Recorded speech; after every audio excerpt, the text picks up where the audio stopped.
Hello friends, welcome again to best Guruji. So आज की video के अंदर हम डिस्कस करने वाले हैं कि कैसे हम अपने स्प्रिंग बूट प्रोजेक्ट के अंदर JWT का यूज़ कर सकते हैं। कैसे हम स्प्रिंग बूट अपने प्रोजेक्ट के अंदर सिक्योरिटी का यूज़ करते हैं, स्प्रिंग सिक्योरिटी का। वो मैंने अपनी प्रीवियस वीडियो के अंदर आपको बताया था कि कैसे आप बेसिक HTTP रिक्वेस्ट के ऊपर आप बेसिक ऑथ लगा सकते हो। तो कैसे आप अपनी APIs के ऊपर बेसिक ऑथेंटिकेशन लगाते हो, ये मैंने अपनी प्रीवियस वीडियो में बताया था। अगर आपने वो वीडियो नहीं देखी है तो आप मेरे चैनल पे विजिट कर सकते हो, पहले आप वो वीडियो देख सकते हो। और अगर आप JWT के स्पेसिफिक कॉन्फ़िगरेशन करना चाहते हो अपनी APIs पर, JWT की जो जेसन वेब टोकन है JWT, उसकी ऑथेंटिकेशन सेट करना चाहते हो, तो आप क्या कर सकते हो कि इस वीडियो पर आगे कंटिन्यू कर सकते हो। तो वीडियो को स्टार्ट करते हैं, ज़्यादा लंबी नहीं करनी। एंड अगर आपने हमारे चैनल को अभी तक सब्सक्राइब नहीं किया तो प्लीज़ पहले सब्सक्राइब कर लें एंड वीडियो को लाइक कर दें। सो वीडियो को स्टार्ट करते हैं। सो सबसे पहले आपने क्या करना है कि जब भी एक JWT रिक्वेस्ट कैसे काम करती है वो मैं आपको समझाता हूँ। जब भी कोई यूज़र आपकी API को कॉल करेगा, नॉर्मली जब भी कोई यूज़र आपकी API को हिट करेगा, जैसे मैं बताता हूँ आपको कि हम आ जाते हैं कोई भी API के ऊपर। फॉर एग्जाम्पल ये क्रिएट की API है हमारी, और मैं यहाँ से अगर यूज़र क्रिएट करना चाहता हूँ, तो अगर मैं इस API को हिट करूँगा तो मुझे क्या होगा। जैसे मैंने क्रिएट के लिए तो अपनी प्रीवियस वीडियो में बताया था कि मैंने क्या किया हुआ है, पब्लिक रखा हुआ है। जैसे मैं आपको दिखा देता हूँ अपनी सिक्योरिटी कॉन्फ़िग, यूज़ और क्रिएट है, इसको तो मैंने परमिट ऑल किया हुआ है ताकि इसको कोई भी कॉल लगा सकता है। लेकिन इसके अलावा अगर फॉर एग्जाम्पल मान लो मैं अभी एक नई API बनाता हूँ, यहाँ पर फैच की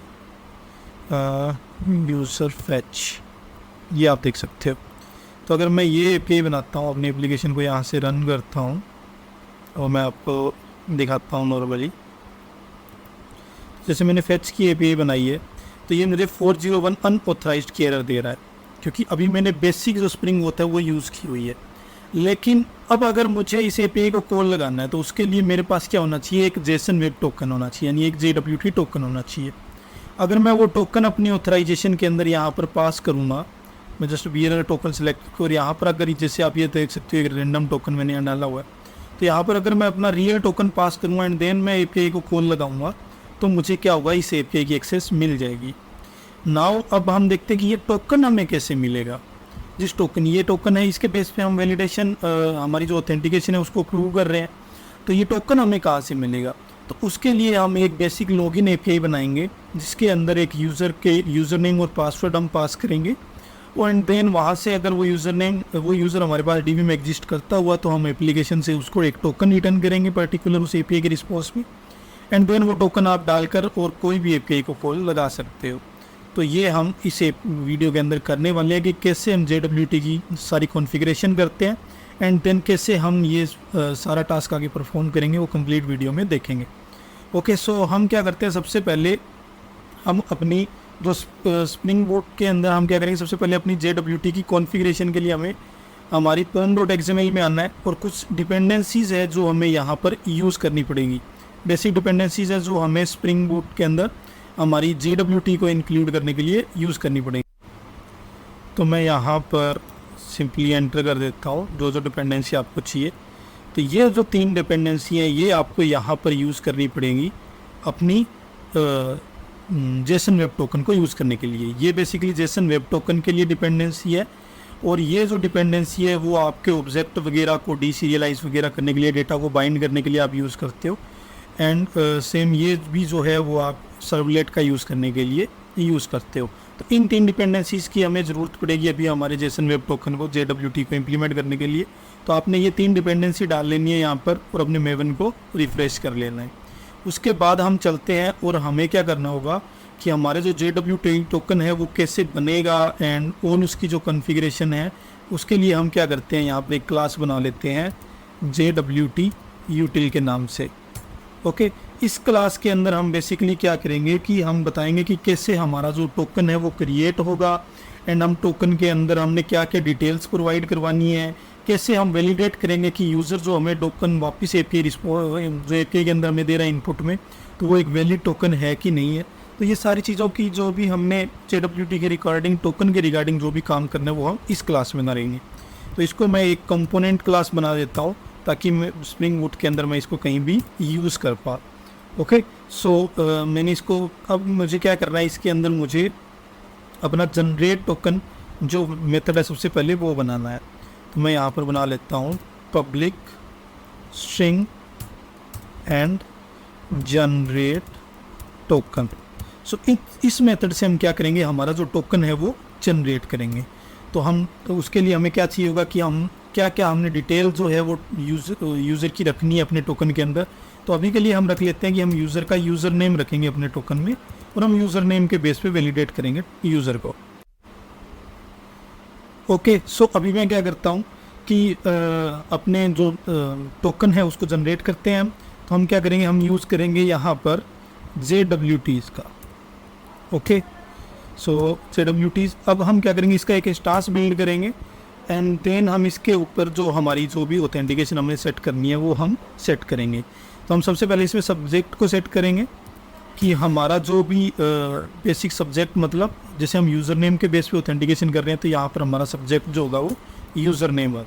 इसके अलावा जो भी डिटेल्स हमने इसमें डालनी है यूज़र की वो हम सब्जेक्ट में डालेंगे। उसके बाद में हम इसका एक्सपायरेशन टाइम सेट करेंगे कि ये टोकन कितने टाइम तक वैलिड रहेगा एंड कितने टाइम बाद ये एक्सपायर हो जाएगा। तो एक्सपायरेशन को सेट करने के लिए मैं क्या करता हूँ, यहाँ पर मैं यूज़ कर लेता हूँ डेट को, जो हमें java.util से प्रोवाइड हो जाएगा। एंड डेट के अंदर मैं कोई टाइम रख लेता हूँ, अभी का टाइम रख लेता हूँ, और अभी के टाइम से मैं आगे उसको सेट कर दूंगा कि कितने टाइम तक हमने रखना है। तो करंट टाइम को वेट करने के लिए हम यूज़ कर लेते हैं system.current time in milli seconds. ठीक है, इसके साथ हमने कितने टाइम तक इसको रखना है, मतलब 1 दिन के लिए टोकन बनाना है या हमने 10 दिन के लिए टोकन बनाना है। इससे क्या होगा कि इतने टाइम के बाद वो पर्टिकुलर जो टोकन है वो यूज़र के लिए इनवैलिड हो जाएगा। उसके बाद अगर कोई भी पर्सन उस टोकन से हमारी एपीआई एक्सेस करना चाहेगा तो वो नहीं कर पाएगा। इस हिसाब से हम हमारा टाइम भी यहाँ पर सेट कर सकते हैं। तो मैं क्या करता हूँ, यहाँ पर कोई भी टाइम अभी के लिए ले लेता हूँ। फॉर एग्ज़ाम्पल मैं यहाँ पर एक वेरिएबल बना लेता हूँ प्राइवेट। ओके, एंड वो टाइम लेना है वो हमारा होगा लॉन्ग टाइप का, एंड मैं यहाँ पर ले लेता हूँ एक्सपेक्टेशन टाइम। ओके, सो मैंने ये वेरिएबल बना लिया है एंड मैं क्या करता हूँ, इसके टाइम के अंदर जो डिटेल मैंने डालनी है वो मैं ऐसे करता हूँ कि मैं अपनी एप्लीकेशन डॉट प्रॉपर्टीज से डालूँगा। ओके, तो मैं एक फील्ड यहाँ पर बनाऊँगा एक्सपायरेशन टाइम का, और उसके अंदर मैं अपनी डिटेल को फिल करूँगा। ओके, सो यहाँ पर मैं अपना टाइम डाल देता हूँ। सो अभी के लिए मैं टाइम रख लेता हूँ 1 दिन का। तो मैंने बेसिक कोई नंबर यहाँ पर रख लिया है जो कैलकुलेशन से 1 दिन का टाइम बनेगा इसका। तो मैं आप कोई भी नंबर रख सकते हो। फॉर एग्जांपल मैं आप ऐसे रख सकते हो इसको कि आपको 24 आवर्स एंड उसके साथ आपको 60 मिनट्स, ओके, 1 आवर की, एंड उसके अंदर 60 सेकेंड्स। तो आप इसको भी मल्टीप्लाई करोगे तो वही नंबर आएगा। तो इस हिसाब से आप अपना टाइम यहाँ पर रख सकते हो कि कितने टाइम के लिए आपने टोकन जो है वो बनाना है। ओके, देन हम उसको यहाँ पर यूज़ कर लेते हैं। तो यहाँ पर अगर मुझे कोई भी वैल्यू है वो अपनी एप्लीकेशन डॉट प्रॉपर्टी से गेट करनी है, उसके लिए मैं नोटेशन यूज़ करता हूँ वैल्यू। ओके, एंड यहाँ पर मैं अपनी वैल्यू जो है वो पास कर दूँगा कि मुझे कौन सी वैल्यू वहाँ से लेनी है। तो मैं यहाँ पर सिंपल डाल देता हूँ जो भी मैंने वहाँ पर फील्ड बनाया। जैसे मैं इस फील्ड को बना लेता हूँ अपना कुछ भी JWT डॉट एक्सप्रेशन, इस नाम से मैं यहाँ पर अपना फील्ड बना लेता हूँ। ओके, तो मैं यही वैल्यू वहाँ पर डाल दूँगा ताकि मैं इस नाम से यहाँ पर फेच कर पाऊँ। तो मैं लिखूँगा यहाँ पर dollar and then curly braces and then उसके अंदर मेरे फील्ड का नाम। ओके, तो अब क्या होगा कि ये जो स्प्रिंग बूट जो एट वैल्यू एनोटेशन है ये डायरेक्टली हमारी एप्लीकेशन डॉट प्रॉपर्टीज़ में इस फील्ड के अंदर जो भी वैल्यू होगी उसको इस वेरिएबल के साथ बाइंड कर देगी एंड इस वेरिएबल के अंदर हमारी वैल्यू को ऑटोमेटिकली डाल देगी। ये हमारे पास स्प्रिंग बूट की फंक्शनैलिटी है। तो मैं इसको यहाँ पर यूज़ कर लेता हूँ एक्सप्रेशन टाइम को। ओके, एंड इसके बाद मुझे क्या प्रोवाइड करवाना है, सिग्नेचर प्रोवाइड करवाना है। यानी हम कोई अपनी एक प्राइवेट की से इसको साइन करेंगे पर्टिकुलर टोकन को, ताकि हम ही इसको वापस डिक्रिप्ट कर पाएँ। तो अभी हम क्या कर रहे हैं कि इनक्रिप्टेड टोकन बना रहे हैं, तो इसको डिक्रिप्ट कौन कर पाए, सिर्फ हम ही कर पाए। इसलिए हम क्या करेंगे, हमारी प्राइवेट की से इसको साइन करेंगे ताकि वो किसी दूसरे यूज़र के पास हमारी प्राइवेट की जा नहीं सकती और कोई भी अपनी प्राइवेट की से इसको कर नहीं पाएगा। जिस प्राइवेट की से हमने टोकन बनाया है उसी से हम उसको वापस डिक्रिप्ट कर पाएंगे। तो मैं क्या करता हूँ, सिंपल यहाँ से साइन करता हूँ, साइन विथ, एंड मैं यहाँ पर यूज़ करता हूँ सिग्नेचर एल्गो। और उसके बाद आपके पास बहुत सारी एल्गोरिथम्स हैं जो आप यूज़ कर सकते हो यहाँ पर सिग्नेचर के लिए। तो मैं यहाँ पर यूज़ करता हूँ HS256। ओके, एंड उसके साथ में मुझे अपना जो भी प्राइवेट की डालना है वो मैं यहाँ पर डालूँगा।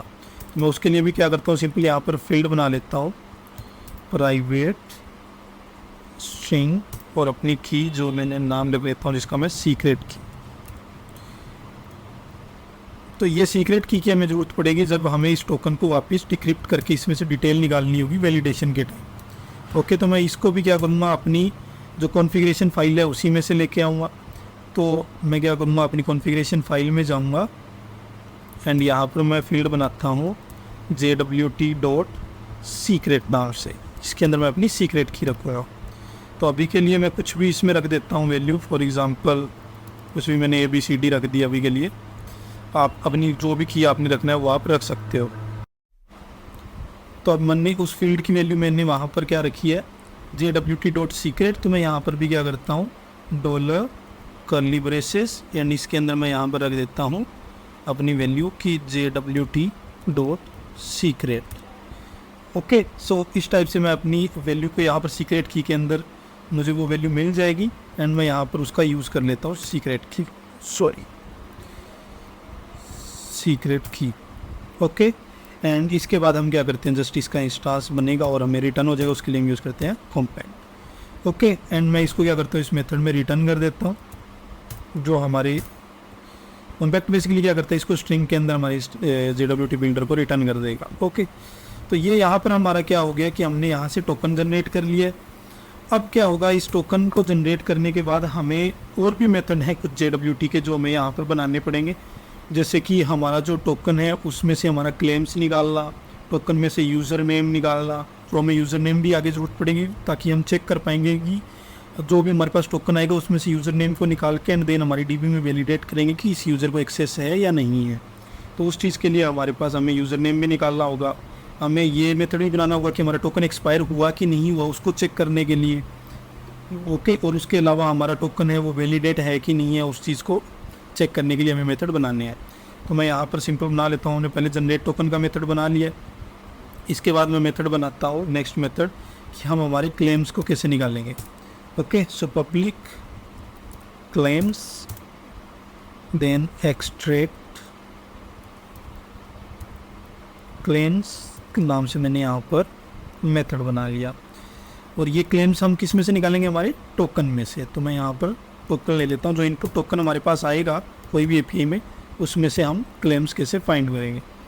ओके, सो मैं यहाँ पर क्या करता हूँ, थोड़ा सा मैं JWT का यूज़ करता हूँ एंड इसके ऊपर मैं पार्सर लगाता हूँ जिससे हम इसमें से डिटेल्स निकालेंगे।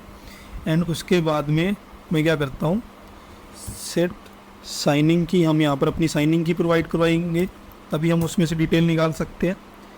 तो वहाँ पर हमारी सीक्रेट की जो है वो हम दे देंगे। उसके बाद में हमने क्या करना है, इसमें से क्लेम्स को निकालना है। ओके, तो हमें मेथड मिल जाता है पास क्लेम्स JWS। यस, ये वाला मेथड है। इससे हम क्या कर सकते हैं, हमारे टोकन में से क्लेम्स को निकाल सकते हैं।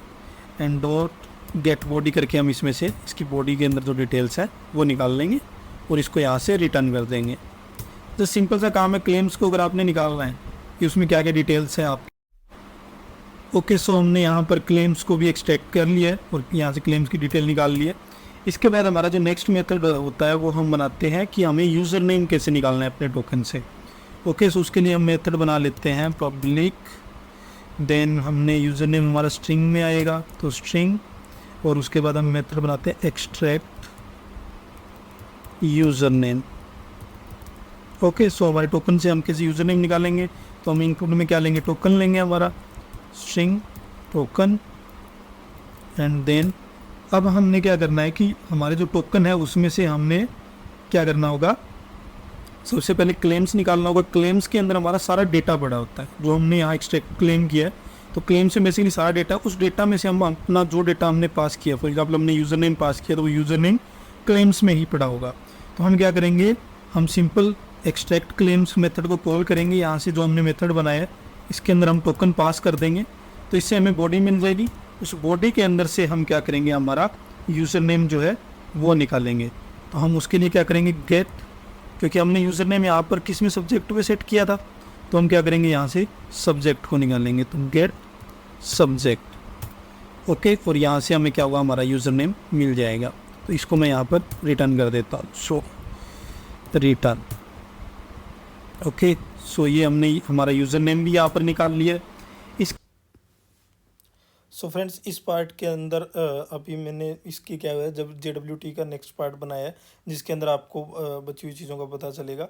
तो आप उस पार्ट को देखने के लिए आपको क्या करना है, सिंपल हमारी जो वीडियो के नीचे से बेस्ट गुरुजी का आप आइकन देख सकते हो यहाँ पर, इस पर आपको क्लिक करना है। जैसे ही आप इस पर क्लिक करोगे तो आप चैनल पर आ जाओगे। तो चैनल पर आप स्क्रोल कर कर यहाँ पर भी देख सकते हो getting started with spring boot, और या फिर आप क्या कर सकते हो, प्लेलिस्ट सेक्शन पर आके और आप getting started with spring boot वाली प्लेलिस्ट को ओपन कर सकते हो। इसके अंदर आपको नेक्स्ट जैसे ही मैं अपलोड करूँगा टुमारो अगला पार्ट, तो आपको इसके अंदर सारे पार्ट्स मिल जाएंगे और आप इस कोर्स को यहाँ से भी फॉलो कर सकते हो। तो नेक्स्ट पार्ट देखने के लिए आपने सिंपल क्या करना है, प्लेलिस्ट पे आना है, या फिर आपने क्या करना है, हमारे होम सेक्शन पे आना है, और यहाँ पर भी आपको एक getting started with spring boot वाली प्लेलिस्ट मिल जाएगी। सो वीडियो अच्छी लगी हो वीडियो को लाइक करना, चैनल को सब्सक्राइब करना। Thank you.